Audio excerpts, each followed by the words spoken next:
We live, Cravon. All right, everybody, welcome back to the Unofficial Lounge. We are here today coming to you live for episode number 50. We're joined today by two friends of the show, Mr. Daryl Johnson and Mr. Chuck Stewart is joining us for the big time episode number 50. So everybody, welcome back to the Unofficial Lounge.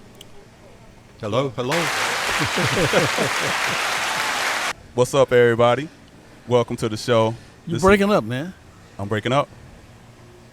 I can hear you. All right, go ahead. Okay. We good. Chuck caught me off guard right there. We live. we good. I saw them pink shorts, man. They kind of threw me off a little bit. I didn't know what the hell was going on. Oh, you can talk now, huh, Chuck? Last time you was talking in the teaser. along with that man purse he got on all of a sudden. He all of us, giving everybody a hard time with these man purses. Now Shante walking around with a man purse. I'm tired of losing my wallet, bro. I ain't never heard of a damn man purse. Right. He got one. He got one. Cravon, I lost my wallet yesterday. A one-man purse? It's a one-man purse. You're right. One man. Hey, one man. Not purse. one man. One man. I take you. All right, bro. Right. It's a fanny pack that's strapped across his shoulder. Wow. Yeah, it's Fanny, all right. Right. And it ain't Fannie Mae. So what's up, Monty? You go over there quiet. You can't be quiet, Monty. Oh man, I'm going quiet. I'm still trying to listen and learn. This is a long process. This is the first day and the rest of my life. Monty still stands, huh? That's right. Monty still stands. That's right. 805 Monte. What's the bar name? What's the bar name? PCH Street. Oh, okay. We brought a couple bottles of wine here from Mr. Stewart. Mrs. Stewart gonna drink that wine. I drink that Cavassier. There we go. Hey, what's up, Daryl? Mr. DJ Johnson. What's up, Cravon? How's everybody doing? Oh, we good. We good. Cool. I'm cool. So let's jump on in this. Okay. Let's jump on in this. It was pretty cool. Our first season of the show, we actually had DJ on for our very first episode, and Chuck came on later in that season. But the funny thing is, we found out by talking to you two gentlemen, y'all actually met years ago and didn't even know. That's right. I was just sharing the information that the game I had with the biggest fight I ever had in my life was the championship game in UNLV. I think it was Fullerton. Yep. Somewhere. We couldn't get in Anaheim Stadium because it rained and the Angels was playing the next day, or the Rams, somebody was playing the next day. And therefore, we was at a park. And about a minute to go in the ball game, the damn fight broke out. Yep. And from in line to in line, they were fighting. And I was just cheering that with DJ. And hell, he was in the goddamn fight. Hey, was it like Aaron Donald, DJ? You had two helmets? No, but one of my friends did have a helmet. He had an opposing player's helmet and threw it up in the air about 20, 30 feet. He's swinging them around like they're going to hit, what was it, Rudolph, wasn't it? Yeah. Pittsburgh. Oh, Yeah. yeah. When Garrett was trying to bust Rudolph in the head with. Well, Aaron Donald did the same thing the other day. Yeah. But Right. who was the guy from the Saints back in the day? Turley? Kyle Turley. Yeah, he Turley threw it. Threw his helmet, threw the guy Yeah. helmet like in the. So that's cool. So But I'm not Daryl lying, man. There was one guy had a dude's helmet and was just walking with, and he was prone, just parallel to the ground. I don't know how that happened, but he took him about 15 yards like that. I said, God. And the ironic thing about it, Mike Pereira was on the ball game. And he didn't know whether to shit or go blind. I had to grab Mike by the arm and say, let's get the hell out of here, man. Yeah. Oh, man. That's a statement I ain't heard before, That's Chuck. a new one. That's a new one. Right. Okay. Now, Daryl, were you an instigator or just a witness? No, I was just a witness. Yeah. The statute of limitations is gone now. You Hey, can man. tell the truth. I don't No, know. I was just a witness. Eyewitness. It was late in that ball game, and and I was playing, so I was a little tired, so I wasn't participating. Did you win the game? Yes, we did. Okay. I don't that's know. all that Forfeited counts. the damn game. We wasn't playing no more after that fight, man. Hey, that was before the days of ESPN. I think Right, we made right. Sports Illustrated though. Right. Wow. 6 months later. Yeah. It was something. It was at some park out here. I think it was in Long Beach or somewhere. It was in Orange County, but I don't even remember the score. I mean, all I can remember about the whole damn thing was the instant after. It was about a minute to go in the ball game. I think it was like either 6-3. I think it was 6-3 was the final score. There wasn't a touchdown scored, I don't believe. I said it was a snow bowl, right? It was rain. Snow. It don't snow in Southern California, bro. Like, come on. Right. That's a different type of snow. Yeah, it was. I think the night before there was a high school playoff game there, so the field was muddy as heck. And I mean, it was just. I don't think they had lines on the field. It was really bad shape, and it just that whole rain and the two best teams in the conference facing off against each other. It made for a very interesting fourth quarter. I think they had us there because Anaheim Stadium, the Rams was going to play there the next day. Yeah. And they didn't want to mess up the field, so we didn't find out about that until about 10 o'clock that morning where we were going. Right. Oh, wow. Right. Yeah. Wasn't no showers or nothing at the place. Now, this was a park. Just literally a park. It was a park. literally a park. Yeah. Wow. The championship. The championship game. How have things changed? Huh? Yeah. We had to dress at the hotel, so we came dressed. Wow. Oh, they had a hotel at least. How about? Oh, Right. was it a bowl game or just No. Red Roof Inn don't I was count, about to bro. say Super 8. It was a Super 8. Y'all was at the Super 8. Motel 6? Everybody knocking on the door late night. Chink, chink, chink, chink. Yeah. Where you at, ma'am? And the Motel 6 was a bad motel them days. That was an upgrade. Right, It was at the Super 4. It wasn't no Marriott. Right. I'll tell you that. So now, DJ, you all about the championship game. So last year you got to finish off the season with the Cotton Bowl. How was that? Well, it was great. It was great. I got to work with a good friend of mine, one of my favorite line of scrimmage guys, Crayvon Barrett. Oh, that's you. Did he pay you? Did he pay you, DJ? No, he didn't pay me. But it was the second time we got to work together that season, and I think Was that it was That was the third time last year we Was got it to the work third together. time? You filled in a week for some reason. Yeah, And we got to work together 3 times. yeah. At first, the We only probably three. filled in because it was a UCLA game most likely. Because Farmer was Yeah, couldn't get work UCLA. he had to fill in the And UCLA he game. was off. Right. And he Yeah. got- yeah. Right. He filled in the UCLA game. So we did the UCLA game, then we did the Apple Cup, Mhm. and then the Cotton Bowl. Yeah, it was the first time we ever worked together. First time ever. Yeah. Ever. Wow. I respect what you said at the Apple Cup, but to me, I don't refer to that as the Apple Cup. That was the black ball game. The Soul Bowl, as I call it. Soul Bowl. They kind of big timers, Monty. I said, man, I can't say nothing. Look like SWAC officials out there. I don't know what to say to that one. So do you Maybe the think? check came on time, though. Uh-oh. Yeah, that'll did. That'll get it. So, That'll did. is there a hope that they'll bring the Soul Bowl back again this year? I think that is hope. We'll see how the season turns out, but it's always a good opportunity for it, and stretch it. We got to show more diversity. This is an officiating period, so everybody knows that the opportunity is there for everybody, not just blacks, but different nationalities, and women are included now. But we got to show more diversity on the football field as officials, as we see the players on the field. Got to represent. You see, it's a major difference. When I was on the field, I think I only worked maybe 2 college games with another black official.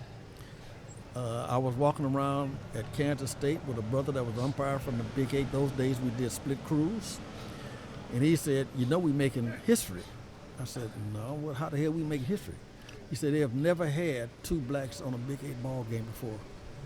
I said, well, hey, the hand with the history, let's work the ball game. And, the history is great, but I come in to do a ball game. Let's go on and do that. And it worked out fine. But now you will see more than 2 brothers on a lot of ball games. It's not enough. It probably should be 3 or 4 per ball game, but we're working on it. Progress has been made. So now, Daryl, big thing we like to, ask people and get our younger officials that listen to us. You come off a high. I mean, you work plenty of, postseason games, but how do you just keep that momentum? How do you keep that drive to keep, staying at the level that you are, to where every single year you're eligible to work that big game? Straight cash, homie. Once that check clears,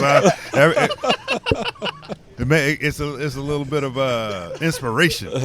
Well, yeah, but I look at every season professionally. I want to be the best official I can be year in and year out. Can't take any plays off, can't take any games off, can't take any years off. So, I prepare the same every single year. I want to be, one of the top 2 or 3 at my position every single year, and that's my motivation. Whatever games you get, somebody else is assigning the games. I just can worry about what I can do. So I go into every season, try to prepare the best I can, and be ready for any game that I get assigned to.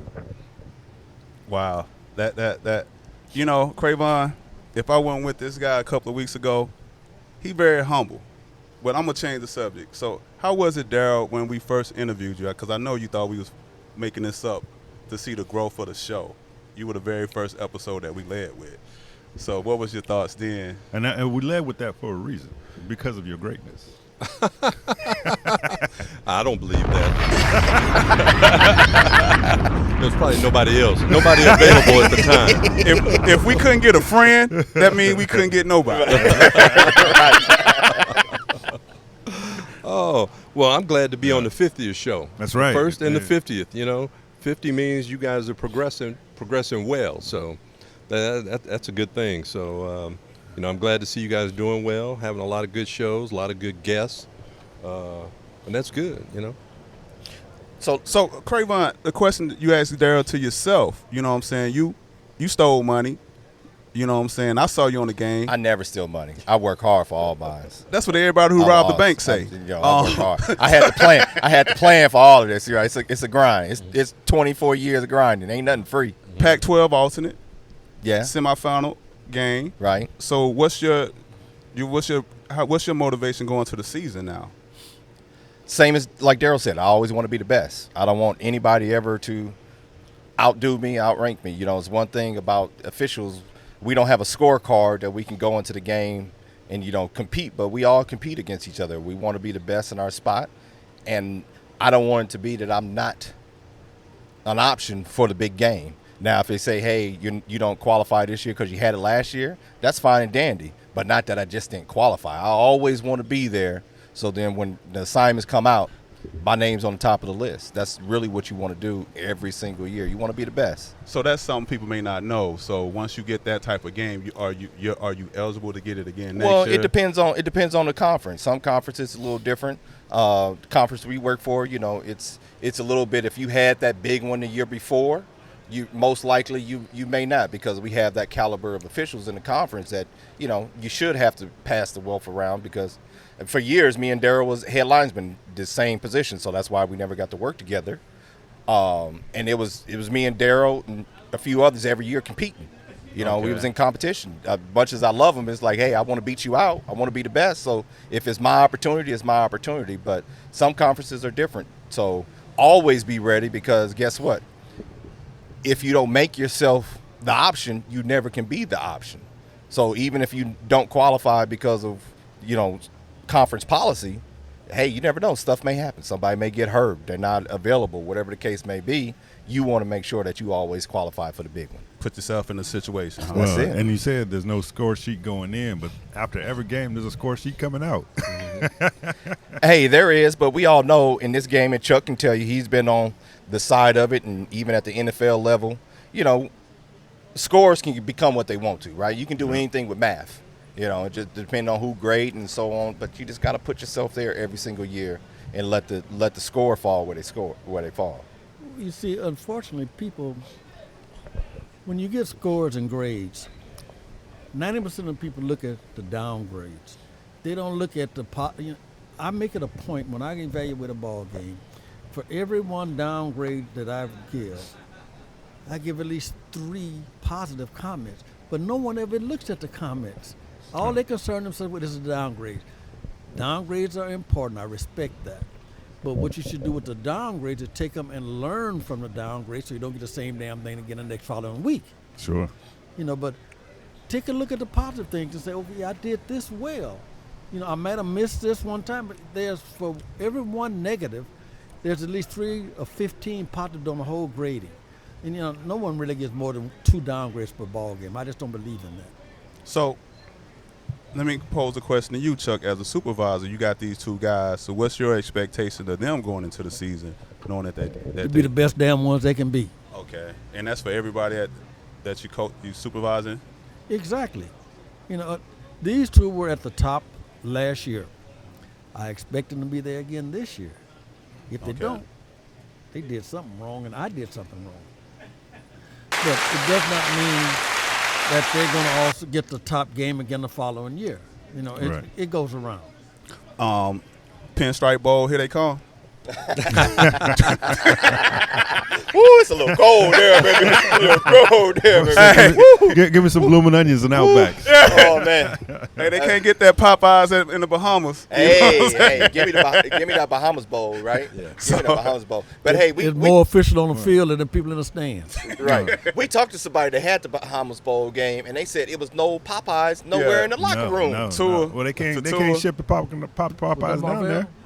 It was Tua. Tua, yeah, there was Oh, Tua. okay. We talked Tua. to Marvell was on later, that too. later episode in this season that we gonna have Tua, the referee for the Big 12.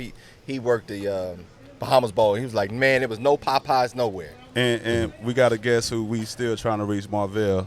Yeah, Marvell. He Shout out to Marvell. We I'm gonna last get but Marvell. no. So DJ and Chuck, how did y'all meet? So you had played in this Post-football. game. You played in the brawl in the in the park. snowstorm, The in the brawl park. in the rainstorm. And then how did you guys meet coming up after that? Probably in Southern California. JUCO or JUCO, SCIAC. I mean, I started my college officiating career in Southern California, and Chuck would be around every once in a while, or he'd be watching games. So that's how we met. How did that go? Ironically, Hold on. How I did your didn't first? even know it. But DJ and I went to the same high school. I mean, I'm a few years before him. Oh, you a Dorsey Don too? Huh? You a Dorsey Don? Oh, hell yeah. I graduated from there. I thought you was a Jackrabbit. I was. Okay. Like I said, I graduated from there. Oh, okay. I'm sorry for that, Chuck. You know, I'm still a jackrabbit. Okay. DJ remind everybody of that Dorsey Dunn. I guess that's why his right. episode was so popular. That's right. DDP. He put that on their MySpace page because all them old folks, they ain't migrated to nothing new. But I will say though, this shows you how good Daryl is that it's an official, because he doesn't remember the exact time that he met Chuck. Because if he wasn't that good, he would remember how Chuck cussed him out the first time they met. That experience. A few times, but not only then, now too. Right? Everybody else you ask about Chuck, they first interaction with him, oh, I was at so-and-so, and he cussed me out, Yeah. including myself. Yeah, you don't have to be on the field to get cussed out. You know what I'm Right, saying? right. Some of us Well, had just to have, Ashante, you still get cussed out. yeah. Daily. today. Some of us just have bags that may be different from others. Yeah. Purse. Purse. Purse. So, Pink shorts, Pink pink bag. shoes, purse. hey man, I'm fashionable. That's the line you tell yourself? This was my Miami outfit. With all the gray hair too. You know what mess it LBJ up is parade all the was gray. last week. Right. What mess you up is all the gray hair to go with it. Right. You try to be fashionable, but then you look like you need some just for men. Hey man, you got to accept the age you are. Don't die. Just go out how it was meant to be. That's all. Good thing that they have black shorts, black pants now, because brother, sometimes you would have need some cleaner in them white shorts that Right. you used to wear, bro. Right. Oh yeah. Just imagine if we still wore those knickers for your first game last year. Woo-wee, they would have been brown as can be. No man, I was good. You know what I'm saying? I made sure Opening kickoff. I made sure I used the bathroom before I left the hotel. You know what I'm saying? Oh, you weren't too nervous? He was No. real nervous. Don't lie. Yeah, Speak the real truth. nervous. Real nervous. Sweating bullets. On which game we talking about? All of them. They all You know what, Ashante? You actually had the nerve to be disappointed that you weren't going to Miami opening week. Ooh, shots The nerve. fired. Oh, we gonna edit worked that. Nerve. you going the way you are, and you had the nerve to be disappointed. The I nerve. respect it. It was Chuck, he was almost in tears. I It was was- sitting next to him. He was almost in tears when he figured out he couldn't go to Miami. Well, them tears were dollar signs. No, he was just crying. I was like, won't you just go up there and tell him you don't want the game? You go to Miami. That would have been a solution right there. Right. Nah, Yeah. that That would've been fixed dumb. everything. That would have Yeah, been he would have smart. never worked again in his life. You know, No, I'm he'd just- been on a chitlin crude all his life. That's right. yeah, I'd have been mad where I was at. But no, it wasn't about that. It was just I had my mind set on going somewhere, and then when it changed, change is kind of hard. So, Hey, but change for the better. That's what we're trying to get everybody Right. to do, right? You got to change to be but better. it's hard when you tell. It's kind of hard to accept when you tell people accept where you at and be happy And then when that change happened, everybody ain't just happy to leave the hood at first. You reminded me of something my mother used to tell me when I was growing up. When I would say at, she said, that's on AT Street. Except where you are, not where you at, goddammit. Exactly. You're right, Chuck. And once I accepted that, I was like, okay, it's I look forward to it. So I hear you. now brother. why we on me? Every time. Always. why Yeah, so come we back to me? everybody You're the we're, victim. I know. Let's get on 805 months. we're about a week out from the season. Yeah. We're down here in LA. Fantastic. day. We are in We in Lubbock. Cyprus. You ain't in Cyprus. L.A. Right, We we in are in Orange- Cyprus, Orange County. We're in Orange But County. Right. No matter where you are, from Long Park, you It's in L.A. LA. That is it. It's all LA. I'm still trying to get them up this coast. We're gonna get there one day after the season. It's got to be a time where we Is there a come on Motel 6 up there? I got to find some place to stay. out. We've got a very good Hilton. I thought you got them spots in the casino. That's always so Shumash Casino. Shout out to the Shumash Casino. Been there 19 years. If you need a place to stay, come see us. But you got to do a show at the store, though. I'm trying. They just won't come up. They won't come up. DJ, Look, that's a man, 3-hour drive. Oh, but that'd be a good spot, though. It is. That will be a good spot. But it's a 3-hour Hey. drive past the ocean. No. But do only you one. remember Alongside do the you ocean. Do you remember what happened the first time we drove out there to your place? Yeah, somebody got sick. Say somebody got sick. Wasn't me. It wasn't me either. Somebody got sick. Somebody had to drive all the way back, and Was somebody Ashanti else being following passed somebody? out. No, he was riding with me, but he was 'cause useful. He can't follow nobody. No, Oh nah, man. he wasn't even a good co-pilot because he got sick. Nah. So that's called. He tried to hang with the big dog. Right. He wasn't sick like he was at Tom Beard, was he? Oh, it's very similar to. I got food poisoning in too, Chuck.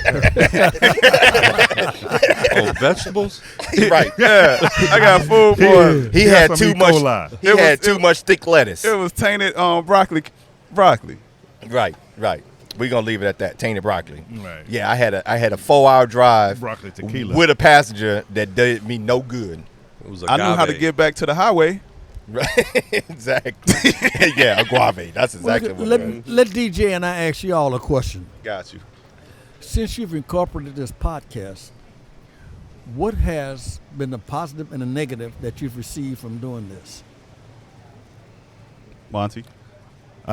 Positive, I would say that it has opened up other people's eyes to what we do, how difficult it is, and I think there's a little bit more of a respect to what officiating, the time and energy that gets put into it. You don't get to just step on the field on a Saturday and turn on the lights and everything's good to go.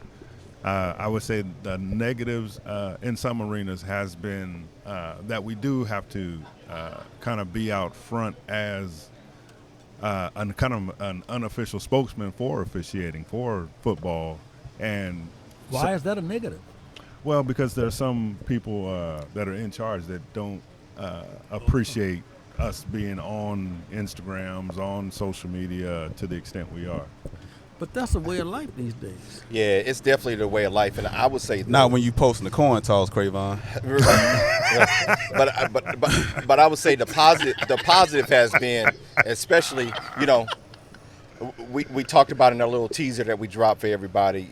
Ashanti and I had the opportunity to go out with a lot of different camps and stuff. The positive has been the recognition that we've gotten from a lot of up and coming officials that they actually listen to this, and it shows them the reason why they continue on doing it, and it's not always about this chasing the next promotion.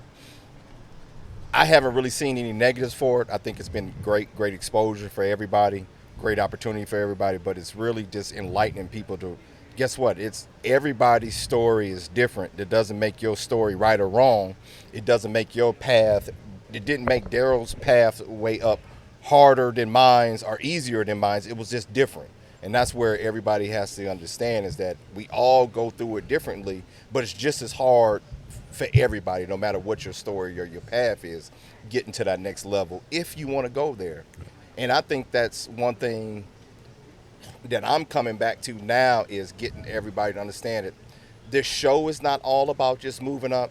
this avocation of officiating. It's not everybody reaching the Power 5. I wish everybody can, but that's not truly. But we want more people to get into officiating at the lower levels, because the more people we have at the lower levels, the high school and so on, the better officials we get up top, because you get the experience, you get the exposure that you need. And we want more people sticking to those lower level officiating and not just be looking, hey, I did it 3-4 years and I haven't moved What's up next? yet. What's right, next? right. And then one other big thing is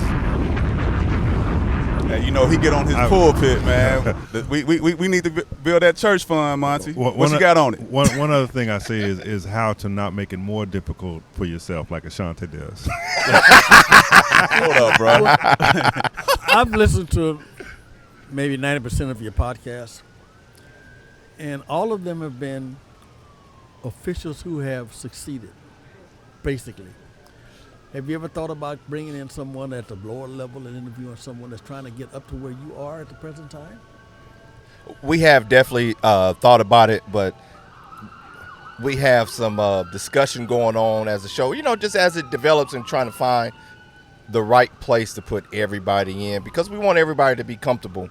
But we do need to have more people that are your vets at the community college JC level, your veterans at the high school level, those individuals those are the people that we need to groom the young official to where that young person walking into the room can now be comfortable, because, you know, Daryl's not working a high school game, but he's still in those meetings, right? But somebody that started out with Daryl at the same time is still a referee right now, probably in the Vegas area, that he's comfortable enough and encouraging enough to groom that next up-and-coming official, so that official has the opportunity. So that's a great thought, Chuck. We do need to have more people that are just not at the top. I think, Chuck, the only negative this is the only negative I would see, where some people are afraid to talk, or they think their story is not interesting. Well, along those same lines, let me give a disclaimer right now, because I'm sure people may hear the siren in the background. They're not chasing us. Oh yeah, please put that out. Right. They're not chasing us. Okay, yeah, we're in a nice area of Orange County. This ain't that Yeah, area. but we still in the brothers over here now. Okay. There is the fire department directly across the street. That's what it was. They're not chasing us. Right. Okay. Right. Yeah, thanks for that disclaimer, Chuck. But yeah, that's the only thing. It's harder. Some people are kind of reluctant, and you have to ask people.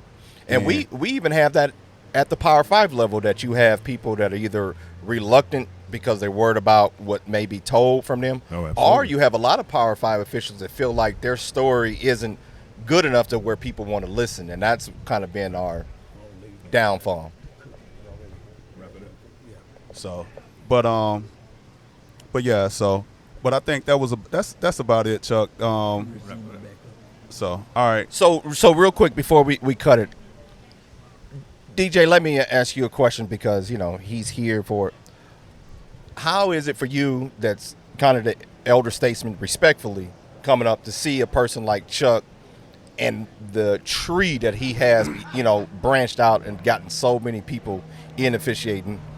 How do you feel this, you know, being a part of that, and then also, you know, trying to develop something like that yourself, as, you know, being a person that's the milestone that we all can look up to?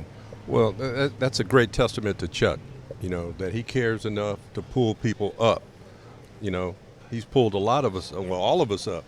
Right. You know, everybody that's here this afternoon, he's pulled up in one way or another. So that's a great testament to him. And that's what we all should do. You know, we should pull people up. You know, don't get too hung up on what we do. You know, always try to help others. And that's what I always try to do in Las Vegas. You know, I'm always trying to help out the younger officials myself. But Chuck is definitely a good person to follow in that respect, because he's always trying to help others out. And that's a testament to him. And I see the inspiration I'm getting is I see that Super Bowl ball over there. He lets you know about that Super Bowl ring too. Right. Hey, we just want to let everybody know, to kind of give you a scene of what's going on. We actually having a little get together here at Chuck's house, and his beautiful wife has put out every trophy that Of Chuck memorabilia. has ever been presented. What a out. ring at, Chuck? Right. I tried to explain to my wife that everybody here came to drink and eat and have a good time. They don't give a damn about what's on the table or they want to know eat. But hey, you can't tell that to her. And hey, I love her, but that's what she does. That's it. So Hey, everybody getting to Cavassier? There's gonna be Cavassier in their pudding. There we go. There we go. Well, hey, everybody. Welcome back. This is episode 50. Big 5-0. Appreciate everybody following us. Please like and subscribe. Look forward to season 3. PCH Street. Come on down. Come up the coast. That's a promise.